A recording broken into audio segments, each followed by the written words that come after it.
Mesdames et messieurs, bonjour et merci si vous nous rejoignez sur ce journal de 15 heures à la une de l'actualité. Une réunion de concertation avec les chefs locaux et les chefs des quartiers.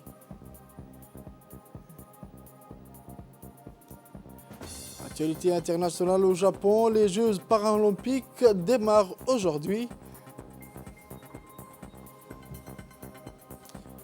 C'est tout pour le titre, mesdames et messieurs. Merci encore de nous rejoindre sur cette édition de 15 heures. Le journal au complet à présent. Le ministre de l'Intérieur, M. Saïd Nour Hassan, a tôt ce matin, dans le cadre d'une prise de contact effectuée, c'est une visite de terrain dans la commune de Balbala. Le ministre de l'Intérieur a rencontré les élus locaux et les chefs de quartier à l'arrondissement 4 et 5. Cette prise de contact avec les élus locaux, les chefs quartiers, les femmes actives et influentes venues des différents quartiers de Balbala, tout en prenant les pouls des services administratifs, a servi de socle pour un dialogue fructueux. En effet, ces discussions ont porté sur le rôle qu'ils jouent les élus locaux et les chefs de quartier dans la cohésion sociale, pour dire autrement maîtriser leur rôle dans l'enracinement de la démocratie, le développement et la bonne gouvernance locale. Le ministre de l'Intérieur a appréhendé à travers des échanges directs avec les populations à la base les problèmes qui les assaillent au quotidien. S'inscrivant dans la dynamique de l'activité, ils ont exposé les problèmes à chacun. Enfin, le ministre de l'Intérieur, M. Saïd Nour Hassan, n'a pas manqué de remercier tous les élus de la commune de Balbala pour la complicité notoire avec laquelle ils sont en train de travailler pour le bien-être de leurs concitoyens. Autre actualité nationale au Palais du Peuple, le Palais du Peuple a abrité ce matin, mardi 24, un atelier sur l'élaboration du rapport quadriennal sur la Convention de la Haye de 1954 et ses deux protocoles. Cet atelier, présidé par la ministre de la Jeunesse et de la Culture, son Excellence Dr Hibo Momin Assoé, s'est déroulé en présence du secrétaire général de l'UNESCO à Djibouti, M. Mohamed Moussa Yabe, de la directrice de la Culture, Mme Fadouma Abdi, et a vu la participation des hauts cadres de l'armée nationale, de la justice, de la douane, des ONG et associations culturelles.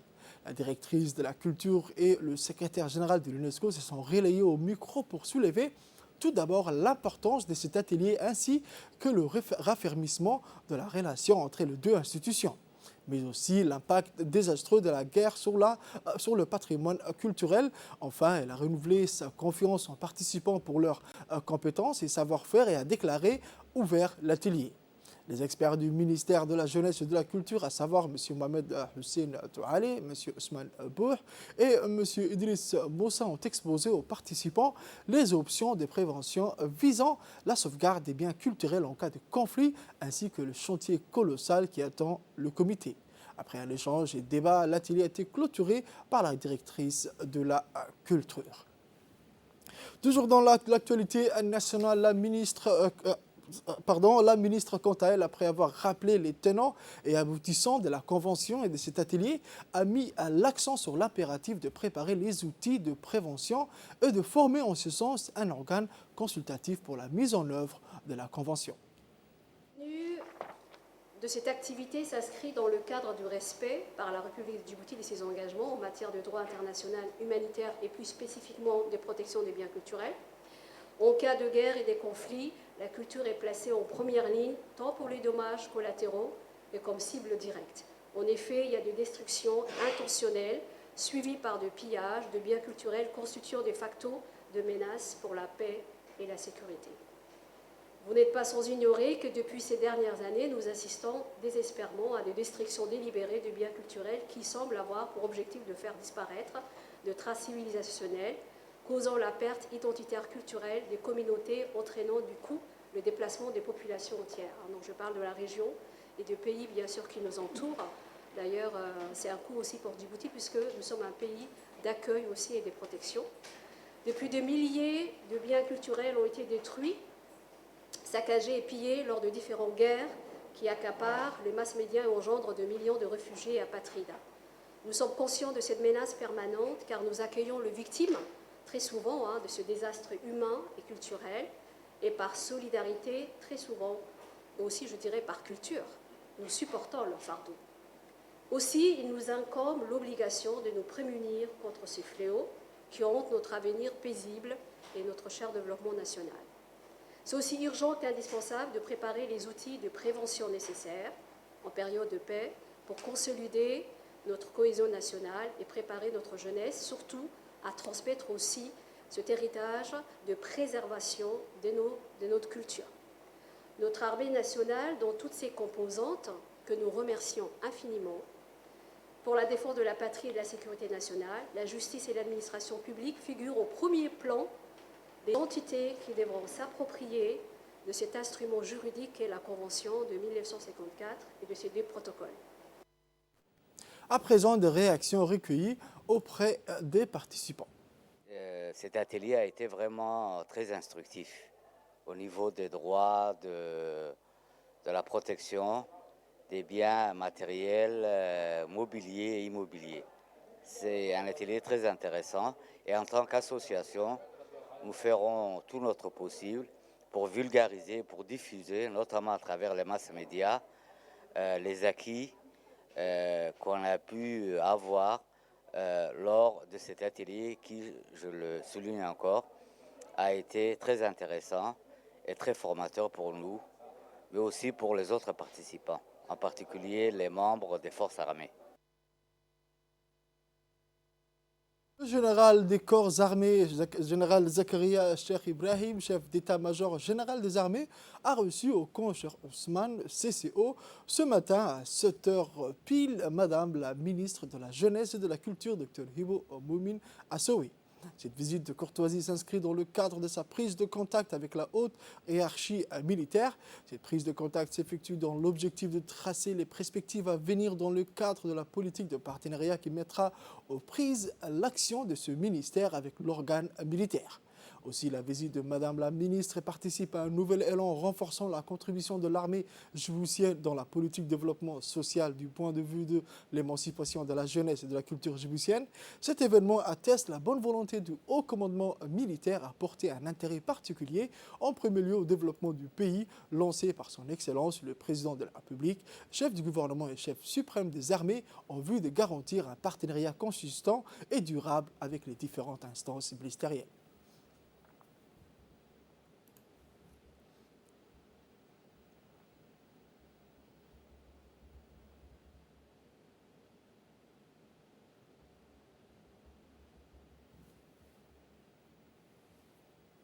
Profitant de l'occasion, les forces armées djiboutiennes n'ont ménagé aucun effort pour réserver à la ministre un accueil chaleureux accompagné d'une animation musicale orchestrée à travers le célèbre groupe folklorique, le groupe Harbi.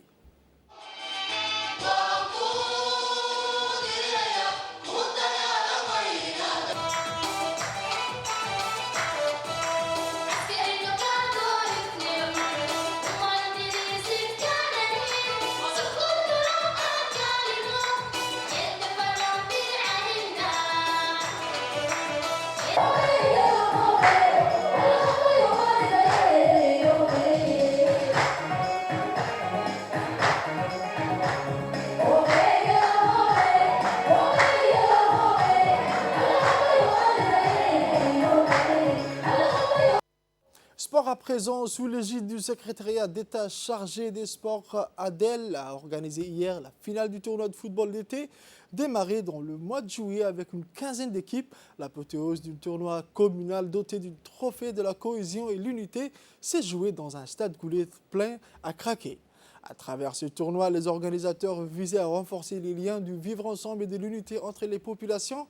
L'événement a été rehaussé par la présence du secrétaire d'État chargé des sports, son Excellence, M. Hassan Mohamed Kamil, les présidents du commune concernées, l'honorable député Ibrahim Abdo, invité de marque, ainsi que plusieurs autres responsables et membres du SES. La finale a mis aux prises les équipes de la commune de Boulaos et celle de Balbala. Les amoureux de football étaient également de la partie. Au coup de sifflet de l'arbitre, l'équipe de Balbala a immédiatement mis la pression sur son adversaire, mais c'est l'équipe de la commune de Boulaos qui annonce les premières alertes avant de concrétiser ces occasions. 2 buts coup sur ce score 2-0 que les deux équipes retournent au vestiaire.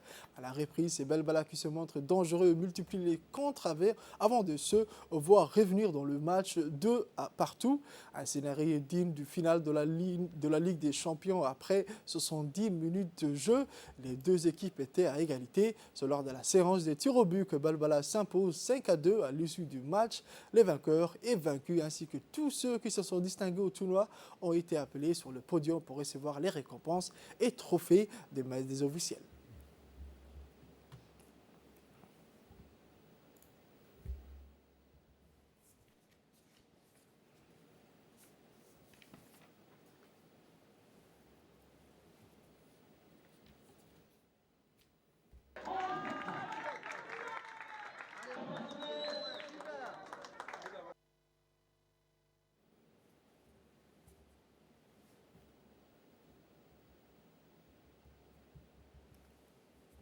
Sport, toujours dans le cadre des préparatifs dans la rentrée de l'école du sport études d'Ali Sabié pour le mois de septembre. Une centaine de jeunes filles et garçons d'Ali Sabié s'activent et se préparent sous la supervision de l'expert cubain, M. Parra. Ce dernier apporte une pratique de l'athlétisme diversifiée, adaptée aux besoins, au rythme et à la motivation de chacun, débutant ou confirmé. La rentrée est bien là avec la reprise des entraînements de l'école d'athlétisme s'adressant aux jeunes collégiens et lycéens. Les groupes sont tous dynamiques et travaillent bien dans un esprit professionnel et surtout dans la bonne humeur.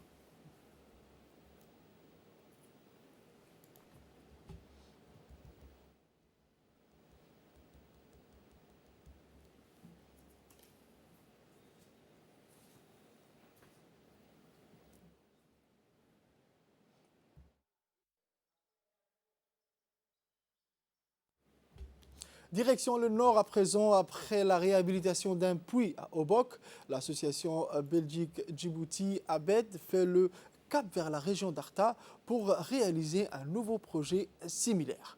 Porté par son sens de patriotisme et d'esprit républicain, très loin des champs de division des Djiboutiens, les responsables de l'association ABED seront toujours présents du nord au sud du pays des Braves et soutiendront toute initiative locale en faveur de ses compatriotes en difficulté. L'ABED et ses amis de la diaspora de Bruxelles ont lancé une collecte de dons financières pour couvrir les frais d'achat des matériels nécessaires pour permettre à la population d'Omar Djaga de puiser l'eau du puits avec des pompes.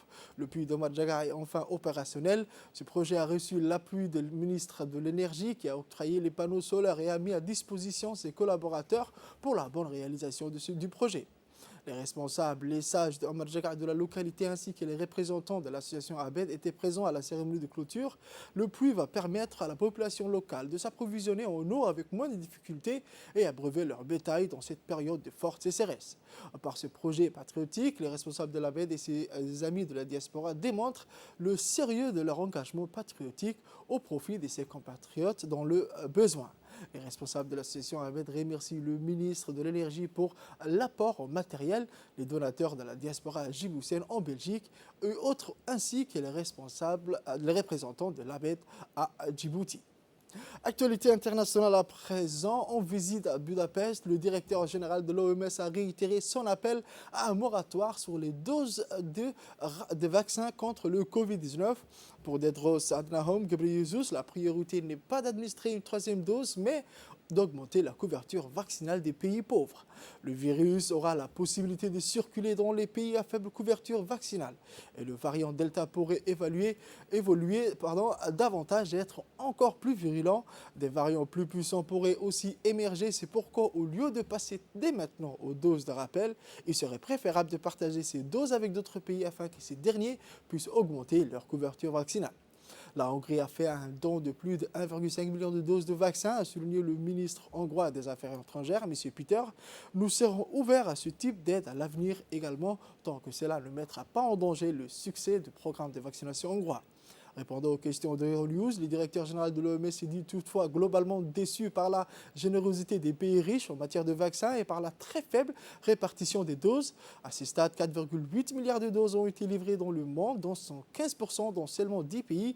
La couverture vaccinale en Afrique est estimée à 2%. C'est tout pour cette édition, mesdames et messieurs, de 15h. Merci de l'avoir suivi et restez avec nous pour la suite du programme.